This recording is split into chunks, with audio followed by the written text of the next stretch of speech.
Of course, the state has also been allowing more businesses to reopen. After 2 months, one San Antonio distillery is welcoming customers.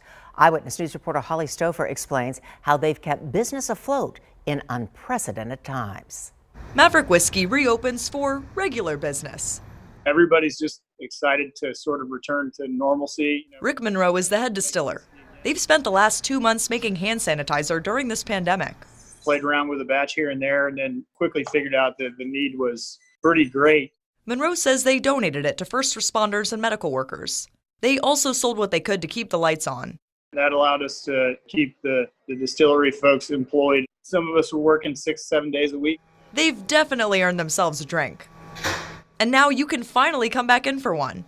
Starting today, Maverick Whiskey is doing tours and tastings. Socially distanced tour will be, a maximum of 6 people, and everybody's required to wear a mask. Monroe says they plan to reopen the restaurant in mid-June, bringing in some welcome noise to a space that's been quiet for too long. I think it's been really weird, having sort of an empty house. Holly Stouffer, KENS 5 Eyewitness News.